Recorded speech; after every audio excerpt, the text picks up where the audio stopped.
Praise the Lord. మనందరి వ్యక్తిగత జీవితంలో దేవుడు మరి ఒకసారి తన శ్రమలను జ్ఞాపకం చేసుకునే కృపను దేవుడిచ్చిన విధానాన్ని బట్టి దేవునికి వందనాలు చెల్లించుకుంటున్నాను.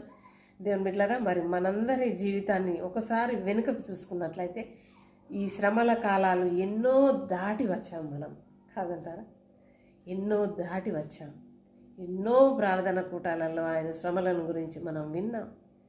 దేవుని బిడ్డలారా, మరి దేవుడు మనల్ని ప్రేమించి మరి ఒక సంవత్సరంలోనికి అడుగుపెట్టే కృపనిచ్చాడు. మరి ఒకసారి ఆయన శ్రమలను మనం వింటాం.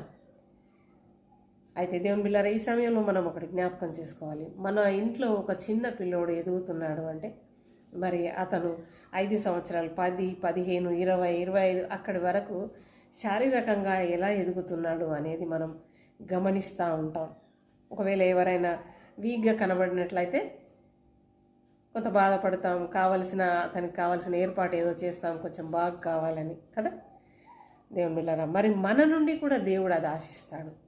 విశ్వాస జీవితంలో నీవు ఎలా ఎదుగుతున్నావు? మరి నీవు రక్షింపబడినది మొదలుకొని, లేక నీ క్రీస్తును అంగీకరించింది మొదలుకొని నీవు ఎంత మట్టుకు ఎదిగావు అనేది దేవుడు చూస్తాడు కదా, ఆశిస్తాడు కదా. మరి ఎదుగుతున్నావా? నీ వ్యక్తిగత జీవితంలో ఎన్నో సంవత్సరాలు దాటొచ్చావు.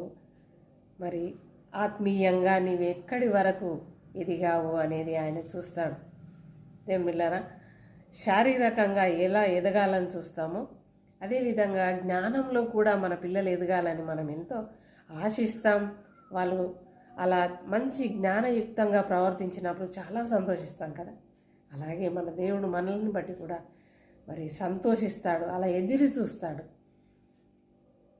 నీవు ఆయన జ్ఞానంలో ఎదుగుతున్నావా అనేది ఎదురు చూస్తూ ఉంటాడు. నిన్ను బట్టి సంతోషించే ఆ సమయం దేవునికి నీవివ్వాలి. అలా ఇవ్వాలంటే దేవుని బిడ్డలారా, ఆత్మీయంగా మనం కూడా ఒక పరిపూర్ణత లేక మనం కూడా మెచ్యూరిటీ స్థితిలోనికి రావాలి. లెంటెన్ డేస్ను ఎన్నిటినో దాటుకుంటూ రావడం ముఖ్యం కాదు. దేవుని బిడ్డలారా, వాక్యంలో ఆత్మీయ జ్ఞానంలో కావలసిన మెచ్యూరిటీని మనం సంపాదించుకోవాలి. అలా సంపాదించుకునే కృపను దేవుడు మీకు నాకు అందరికీ అనుగ్రహించును గాక. ఆమేన్. Praise the Lord. మనందరి వ్యక్తిగత జీవితంలో దేవుడు మరి ఒకసారి తన శ్రమలను జ్ఞాపకం చేసుకునే కృపను దేవుడిచ్చిన విధానాన్ని బట్టి దేవునికి వందనాలు చెల్లించుకుంటున్నాను. దేవుని బిడ్డలారా, మరి మనందరి జీవితాన్ని ఒకసారి వెనుకకు చూసుకున్నట్లయితే ఈ శ్రమల కాలాలు ఎన్నో దాటి వచ్చాం మనం, కాదంటారా? ఎన్నో దాటి వచ్చాం.